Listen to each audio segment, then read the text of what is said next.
Clouds TV, empowering lives. Mimi sana sana uzungumzia kuhusu madhabahu. Ndio hiyo. Na madhabahu ya shetani, madhabahu ya kiungu na kila kitu ambacho kinahusikana na madhabahu. So kilicho nilete hapa ni madhabahu. Kuja kuvunja madhabahu, kujenga madhabahu. Maana ukivunja lazima ujenge madhabahu ya ndio hiyo. So kwangu nimetembelea madhabahu 3 ambayo ilikuwa muhimu sana kwangu. Madhabahu ya King Charles kule kwenye Paris. Ndio hiyo. Huko London. Nimerudi nimeenda mpaka Windsor kwenye madhabahu ya Queen mwenyewe. Nimetoka hapo nimeenda mpaka Northampton kwenye madhabahu ya Diana mwenyewe, princess. Kisha nimetoka hapo nimeenda moja kwa moja mpaka kwenye madhabahu ya Freemason. What we are doing is redirecting. Baada ya kuvunja madhabahu, kuinua madhabahu vingine ni kuredirect. Sasa utaona utumizi wa mambo mengi, uabudu wa shetani, madawa za kulevya, pombe, usherati, mambo mengi yatarudi chini kwa kiwango kikubwa sana. Na hawa jiwa walikuja wawili. Na kusema kweli hawa jiwa, mimi vile najua jiwa wa hapa, wale walikuwa tofauti sana, sababu jiwa wa hapa ni kama aina 3. And I know all of them. Wale jiwa walikuwa tofauti sana, na ulipotaja hiyo nikaona ni kweli haya mambo ni kama yako. Hawakuwa njiwa. Si ndio nasema hawakuwa njiwa, walikuwa malaika wa Mungu. Mahali popote, wakati nilikuwa Moscow, angalia nitawapatia picha una. Wao wenyewe wakati nimekuwa Palace, wao wenyewe walikuja. Mimi sasa mimi niliotenezwa. Ni wakati nimekuwa kwa Freemason walikuja. Wakati nimeenda Wales wamekuja. Mahali popote nimeenda umewaona, wamenifuata. Leo nina mgeni maalum kabisa ambaye ni Ndora Waringe Apostle. Ametembea hapa UK kwenye ziara yake yenye shughuli nyingi kabisa. Na lakini inaonekana ile ziara kidogo ni kama kulingana na ramani yake ni kama inafika mwisho leo, ingawa labda tuambia kama atarudi tena. Lakini kabla sijasema mengi, hebu kwanza nisalimie watu wachache. Ukiwa wewe mtazamaji, kwanza na kusalimia na mapenzi mengi, na asante sana kututazama, sababu nyinyi ndio mnatuweka nguvu bana. Kuna mama mmoja ambaye anakusalimia sana, jana alikuwa amepika sana kule Oxford, ambaye ni bibi ya Kizende. Alikuwa amekugojea sana, ameniambia nikusalimie sana. Asante. Na hayo yote kabla tujauliza maswali yale tunataka kuuliza kwa Apostle, hebu Apostle angalia ile kamera, usalimia watu, uambie mambo yamefika wapi. Yes, thank you very much. Mimi ni Apostle Ndora Waringe. Mnamuelewa tu. Unajua uhitaji ni kama tu sio kitu ya kuelezewa sana. Wanakuelewa. Naitwa Ndora Waringe. Niko hapa UK, United Kingdom. Sema United Kingdom. United Kingdom, Britain. Nimekuwa hapa kwa siku 15. Na siku hii ya leo ndio ya 15. Ninaondoka leo usiku kurudi Nairobi kwa sababu nimemaliza shughuli zangu. Zimekuwa shughuli ambazo zimekuwa mingi, zimenipeleka katika miji yote. Almost all the districts. Is this a district? Cities. Nimekuwa Birmingham, nimetoka Birmingham, nimeenda London City, nimetoka London City, nimeenda Swindon, kutoka Swindon nikaenda Wales, nimetoka Guernsey, nimeenda Northampton, Southampton, nimeenda mpaka London East, yani the whole country. Nimekanyaga Reading, kote nimekanyaga na miguu yangu, maana nilikuwa kwenye mission, na si mission ndogo, ni mission kubwa.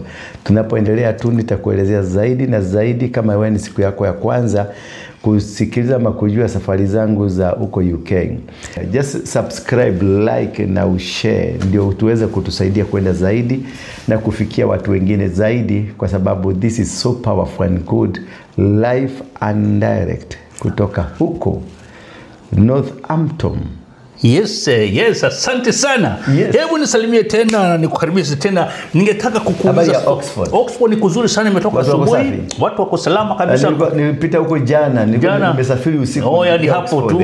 Hiyo ni njia. Reading nikaingia hapo hivi nikapanda, nikaingia kwenye barabara ya kwenda London, kutoka hapo nikaingia M43. Nikarudi nikachomoka M43 nikaingia A40.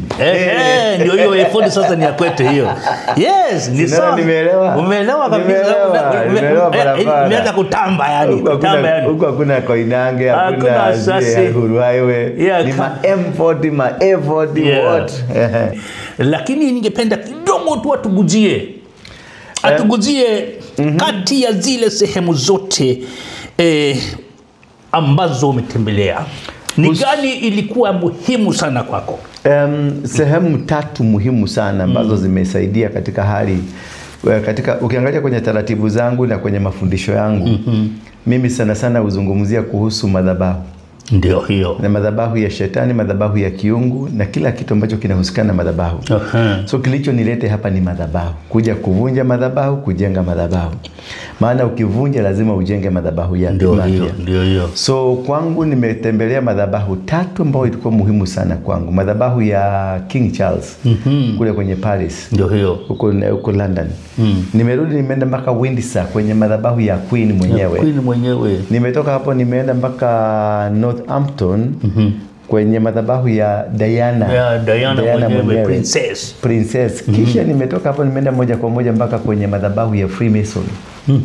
Iko Reading pale Freemason walianzia. Hawa watu kutoka Scandinavia. Unajua Freemason haikuanzishwa haikuanzishwa United Kingdom. Ililetwa na watu wanatoka kwenye Scandinavian countries. Scandinavian countries ni Norway, Poland, Holland, Belgium, Greece, Greek. Hizo ndizo Scandinavian countries ambazo ndizo ziko na wachawi wale wakali. Kama unataka mchawi, wacha na Wakamba. Wacha kusumbua Wakamba. Wachana na Wakamba. Wewe wacha kusumbua Wakamba. Wacha kusumbua Wakamba. Ama tungeenda Manaijo. Tembea Belgium. Wacha na Manaijo. Ni shadow. Hao ni vitoto vya kutumwa. Nenda kwa nani? Nenda kwa wa Norway. Nenda kwa wa Holandi, kule Uholanzi, Poland, uende kwa wa Belgium. Yani wanajua uchawi. Hivi vingine ni vitoto. Ukienda kwenye sehemu nilifika mwisho kabisa, nilipitia kwenye Stonehenge. Stonehenge hapo ndio wanajua. Sasa wachawi walidistributiwa kutoka pale. Hapo ndio wale wachawi wana control economy ya United Kingdom. Ama ya ulimwengu pia. Pia ya ulimwengu. Ina control kwenye sehemu inaitwa Stonehenge.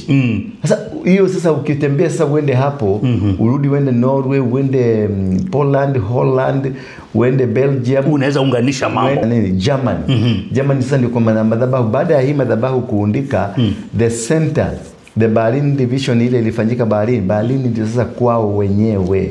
Kwa kabisa. Sasa hasa hao ndio wamejenga madhabahu ile madhabahu kamili. Lakini mwanzo wa madhabahu iko kwenye sehemu inaitwa Reading.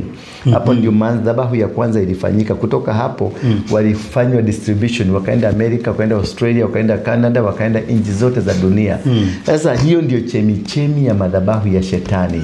Na ndio ilikuwa muhimu sana kwangu kufika mahali pale. Nilifika, utaona hiyo picha iko hapo.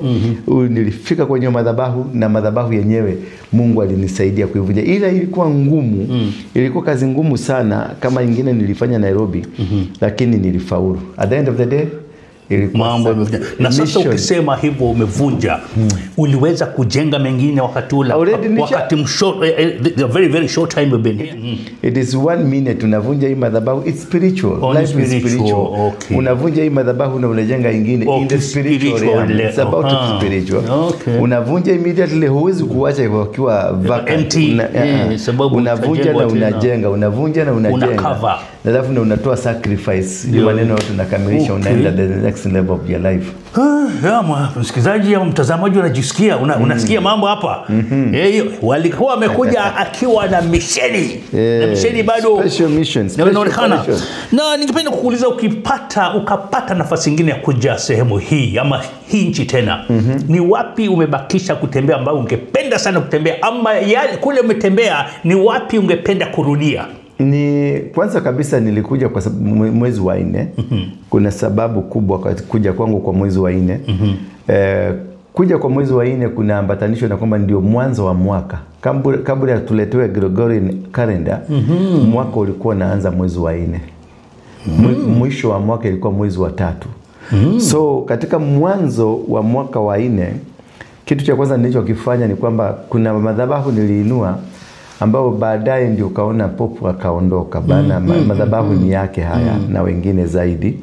Sitaki kuchukua ati kusema ati mimi nilifanya popu afe. Hapana. Mwenyezi Mungu ailaze roho yake peponi. Yeah. Na kwa Wakatoliki wote nawaambia poleni.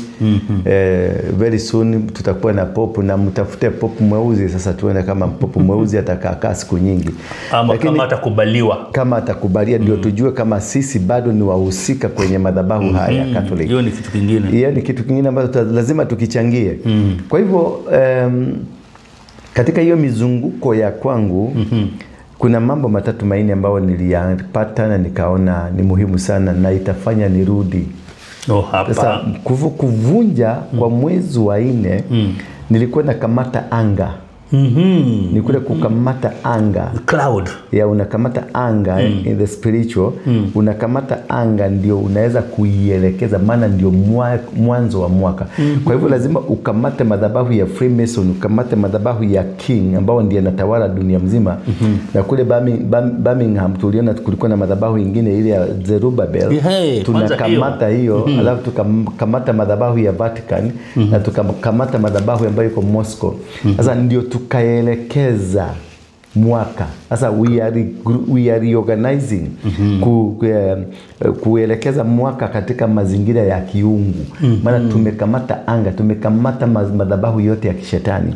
Wale wote wahusika wa madhabahu ya shetani tumewakamata, kazi zao, malaika wao na nguzo zao zote tumezikamata. Kwa hivyo tumesilence the power, tumesilence miungu yao yote.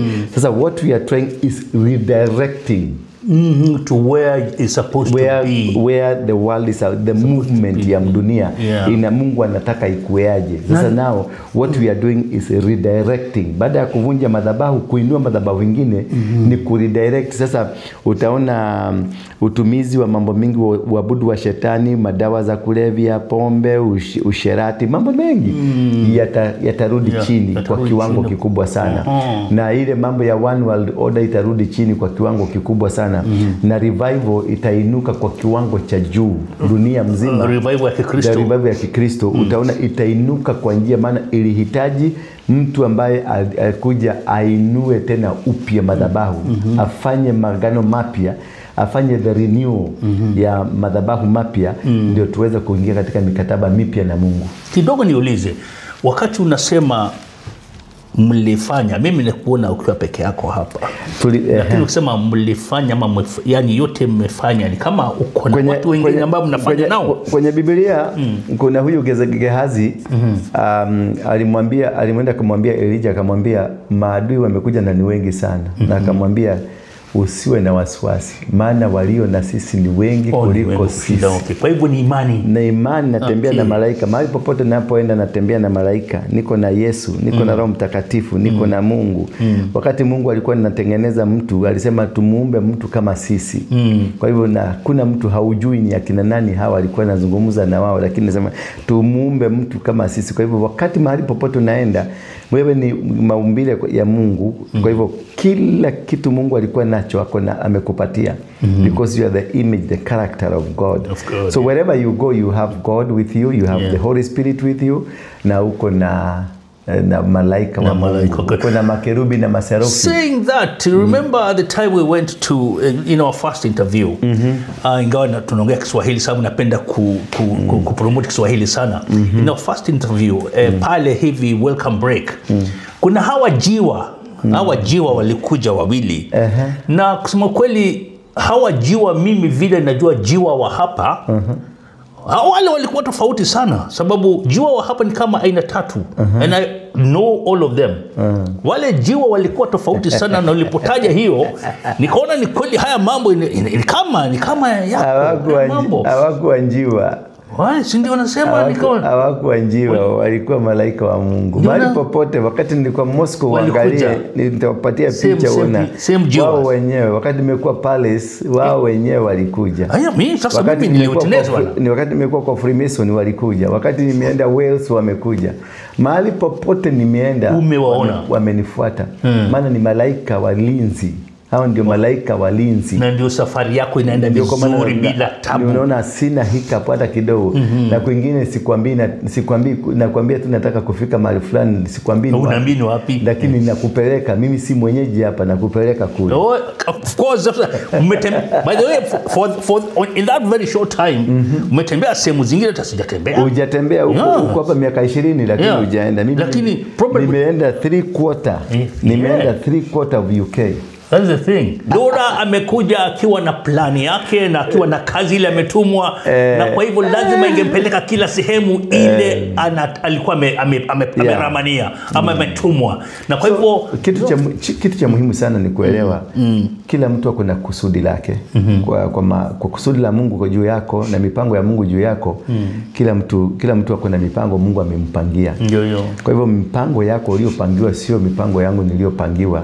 Na kuna kazi ambao Mungu amekuitia, na kazi aliyokuitia sio kazi aliyonitia yako. Sasa hivyo ndio unaona kuna utofauti sana kwa mambo venye yanafanyika, kwa sababu kuna watu wengi hapa sana ambao hawajai kutembea, hata wenyeji wa hapa hawajatembea mahali kwingi. Lakini mimi nimekuja kwa short notice, 15 days nimetembea 3/4 of the United Kingdom. Nilikuwa nimebakisha kwenda Ireland ya Dublin na Ireland hiyo nyingine. Lakini kwa sababu ya wakati wangu nilikuwa nimepatiwa siku 15 za kufanya operation. Sasa mimi nimemaliza. Wakati nilifika Reading, Mungu akaniambia operation imeisha. Sasa kusanya virago, I'm sending you to the next move. So narudi nyumbani kuchukua direction tena. Alafu ndio Mungu atakula atanituma. Ama popote pale ulimwenguni. Popote duniani niko tayari kusafiri. Unajua umesema hivyo nikakumbuka, hebu nikupe ka story kidogo. Kuna jamaa nilifanya kazi naye pahali, na alikuwa ni jamaa mzee kidogo, alikuwa ni mtu wa miaka 50. Aliniambia hajawahi kwenda London. Na yeye ni mzungu, amezaliwa hapa. Hajawahi kufika London. Lakini sasa mimi nimevuruga London, nimeenda kwenye sehemu zote. Nimeenda London Central, nimeenda London North na West London na East London. Kule nimeenda kote. Na kwingi nimetembea kwa miguu yangu. Nimeenda Reading, nimeenda Newcastle, nimeenda Leeds, nimeenda Manchester, nimeenda Luton, nimeenda Coventry, nimeenda Birmingham na Buckingham. Kuna kitu kilinifurahisha sana juzi katika hii mienendo yako. Niliona juzi unapeana pamphlets. Yaani hiyo ni kitu. That was a nice thing. Eti kama mtu hapa tu. Nimefanya campaign. Nimefanyia jamaa mmoja campaign hapo na msichana Mnigeria. Kwa sababu nilipata ni Mwafrika mwenzangu, nikasema this is a time. Kitu ya kwanza wacha nikwambie kwa sababu ya nini nilifanya campaign. Na hiyo ndio kitu nataka mwende ukafanye utafiti. Nchi ya United Kingdom ilikuwa inamilikiwa na watu weusi zamani. The owners of United Kingdom ni watu weusi, si watu weupe. Is it just United Kingdom ama Europe yote? Karibu Europe, ukienda Spain, ukienda Moscow, ukienda Belgium, kote kule kulikuwa kunamilikiwa na watu weusi. Sasa hawa watu weupe ndio familia ya Esau. Watu weusi ni familia ya Yakobo. Umeona? Sasa hii familia ya kina Esau bado inataka kutusukuma na kufukuza. Lakini wakati sasa unaona wakati wa ufufuo wa Mwafrika kurudi kwao umefika. Hapa ndio utaona sasa kutakuwa na mwetu mweusi wa kwanza atachukua kiti cha MP. Kwenye the coming election, kwenye bunge, kutakuwa na mtu mweusi kutoka asili ya Afrika. Sio mweusi kutoka asili ya Uingereza. Mtu mweusi kutoka asili ya Afrika. Tutakuwa na mtu mweusi. Sasa hizi tuko na councillors, tuko na mayors ambao ni asili ya Kenya, asili ya wa Nigeria, asili ya wa Ghana.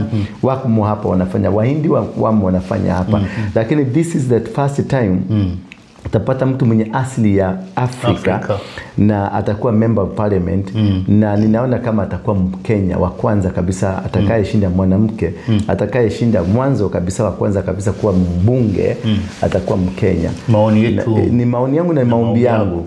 Hivyo nilihusika, nilienda kufanya campaign na nikasambaza vile vikaratasi kwenye nyumba za watu. Uzuri wa huko sio kama kwetu. Kule kwetu lazima weke maposta, mabango weke barabarani, kisha maroli yazunguke akipiga makelele.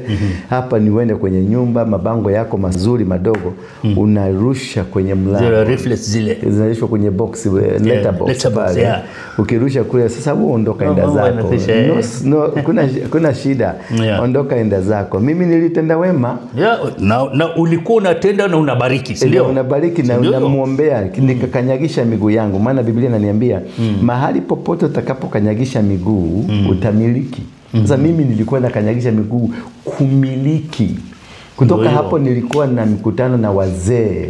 Hapa. I think uliona hiyo. Niliona lakini sikuweza kuhudhuria, nilikuwa kazini. Tulikuwa na wazee ambao ni wanaume wote niliwakusanya ambao wanakaa katika mji huu.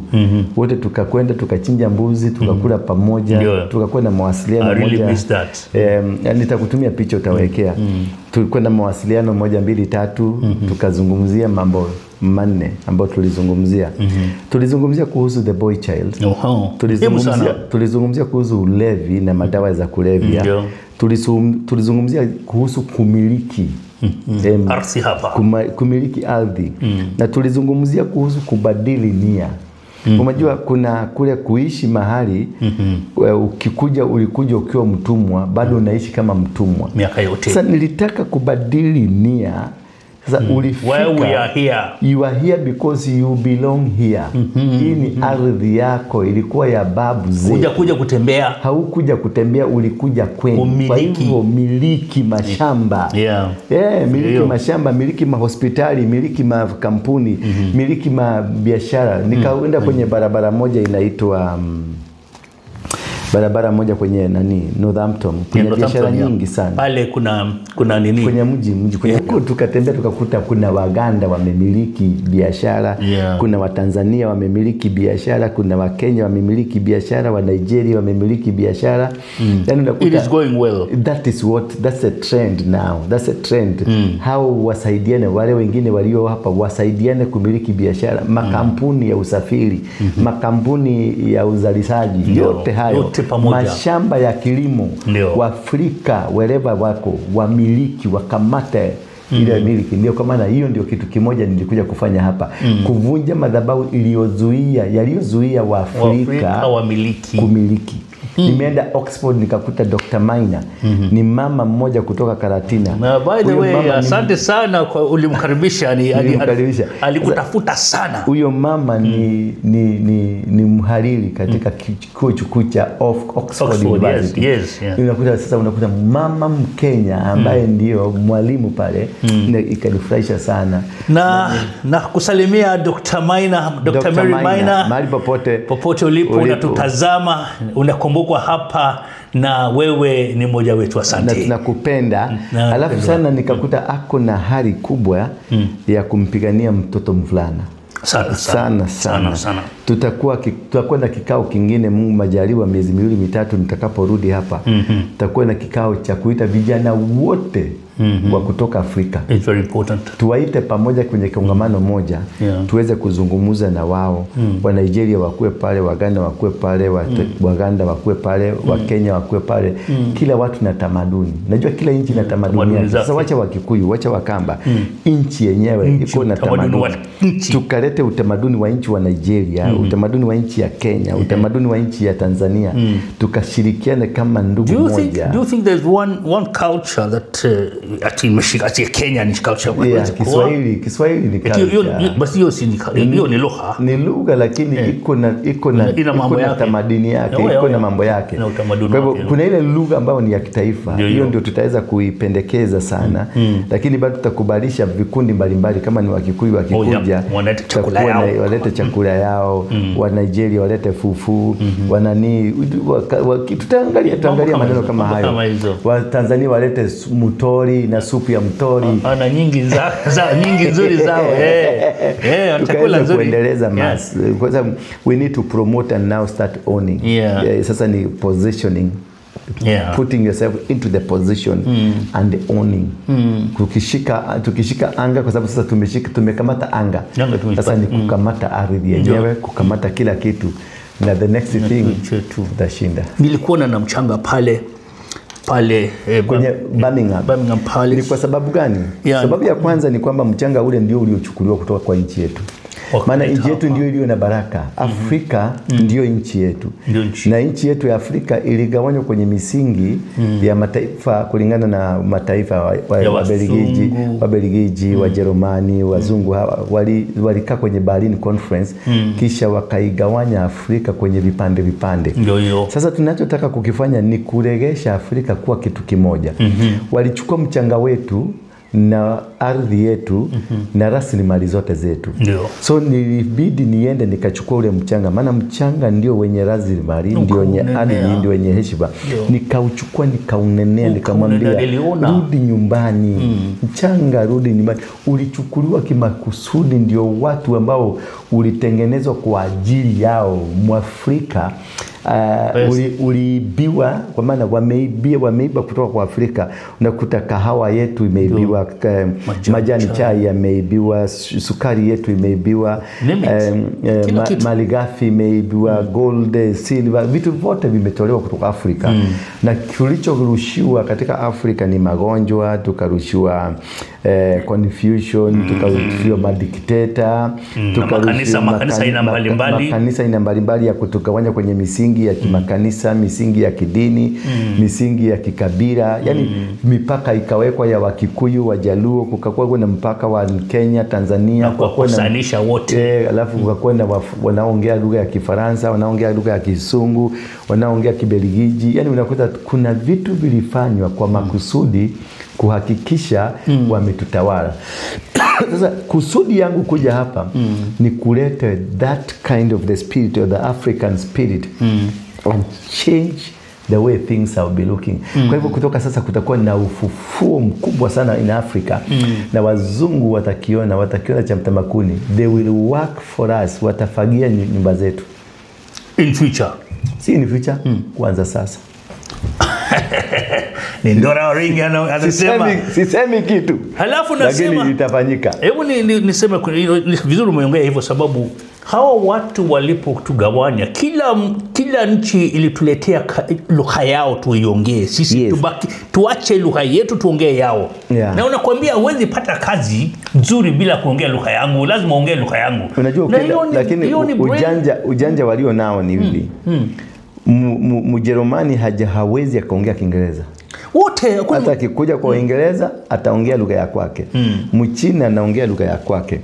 Mfaransa anaongea lugha ya kwake. Watu wote wahusika wanaongea lugha za kwao. Lakini sisi tukapatiwa lugha za kwao. Ni kumaanisha wakatutoa ubongo wetu, wakaweka sisi ubongo wao. Mwafanyie kazi. Ndio tuwe watu wa kufanyia kazi. Tuwe watumwa. Na hilo ndilo nataka kusema, lazima libadilike. Lazima libadilike, maana ndio maana tumekuja kubadilisha. Maana walikuja na Biblia, wakakuja na mafundisho mwanzo kabisa, wakatugeuza kupitia kanisa, wakatugeuza kupitia the spiritual world. They captured our spiritual world. Kisha wakatugeuza. That is now what we are rewinding. Kubadilisha walichokipanda, ndio tupande kitu kingine kipya. Ni ajabu sana, sababu mimi ujisikia ni vizuri tuongee Kiswahili chetu, ili kwamba watu, sababu ya nini tunaongea Kizungu kila wakati? Kiswahili ndicho kitu muhimu katika maisha yetu. Lugha yako ni muhimu sana katika maisha yako. Unajua kuna huyu jamaa anaitwa Bob Marley alisema, emancipate yourself from mental slavery. None but yourself can free your mind. No fear for atomic energy, because none of them can stop the time. For how long shall they kill our prophets as we stand aside and look? Freedom song. Freedom song. This is the time for the freedom song. I know. This is a time for the change. This is a time for the transition. This is a time that God had chosen for us. Kwa hivyo nani majira ni haya. Bob Marley alikuwa ameona mbali. Alikuwa ameona mbali sana. Popu lazima aondoke, wazee wengine lazima wataondoka na watu wengine walioshikamata sisi. Ni vizuri umeongea hivyo. Nikuulize swali moja kama sijui kama unajibu ya hilo. Pop ameondoka. Obviously kutakuja pop mwingine. Kingi akiondoka kutaletwa mtoto wake. Na yale madhabahu ambayo yameshikilia. Wakati uliniona nikibeba mchanga ule, madhabahu yale yalivunjika. Ole ndio ulivunja. Yalivunjika. Oh, okay. Yeah. Wakati uliona nimeshika ule mchanga, ndio madhabahu ya popu ikaanguka. Na yeye pia kaanguka. Kuanguka kwa popu wakati wa Easter ni kumaanisha, ni kuashiria kwamba ufufuo waliokuwa nazuia ufufuo wameondoka. Sasa ufufuo utaingia. Maana kina Popu, kina Charles, kina Bama, kina nani ndio waliokuwa na misingi ya kuzuia ufufuo, the revival. Nao maana Mungu amewaondoa kwenye mamlaka, basi unakuta kuna kitu kipya kitaanza kutendeka kwenda mbele. Hata kwenye hao uchaguzi wa Popu utaona kuna kitu kitafanyika sicho cha kawaida. Si cha kawaida. Hata hapa United Kingdom kuna kitu kitafanyika ambacho si cha kawaida. Ni vitu vipya, vitu vingine mbali sana. Na utakuta vijana asilia watainuka. Utakuta sasa waliokuwa wanatuongoza, wanatutawala kwa mabavu atarudi nyuma, kisha kutakuwa na mwinuko mpya wa maongozi mapya ambayo kila mtu vijana barabara majensi watafanya wale bana. Mimi naogopa. Alafu acha nikuulize, sababu haya mambo tunasema ya pop hata before miezi kadha before wafe hiyo 21st. Hiyo 21st ilikuwa inatajwa sana nyumbani. 21st ilikuwa inatajwa, lakini wale wa nyumbani walikuwa nafikiria ni Ruto atakufa. Lakini walikuwa wameonyeshwa kuna walikuwa nasema 20, lakini mimi nilikuwa nimesema wakati nilienda Moscow nikasema Popu maisha nini, malengo ya Popu, misingi ya Popu na kila kitu cha Popu kimefika mwisho.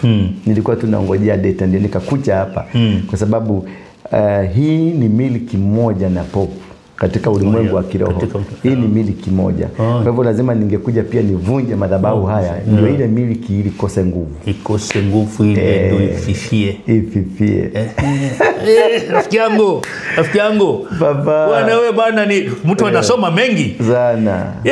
Tuko Northampton na tuko na Ndura Waringi manake apostle na tunajaribu kupanga mambo kidogo ili kwamba jitayarishe kidogo kuondoka kesho, mapema kesho, lakini hatujamalizana na yeye, bado tunaendelea na kuacha na hili kaa nasi, usubscribe ili kwamba utreke kibao mbele kabisa, nasi tutakuweka mstari wa kwanza kabisa kupokea video zetu zikiwa mbichi kabisa, manake zikiwa bikra. Unawaambiaje watu? Moto kutoka jikoni. Nawatakia kila laheri ninaposafiri, niombeeni na kwenye safari nyingine pia niombeeni, maana kuna kusudi kubwa Mungu anafanya na taifa letu la Kenya. God bless you.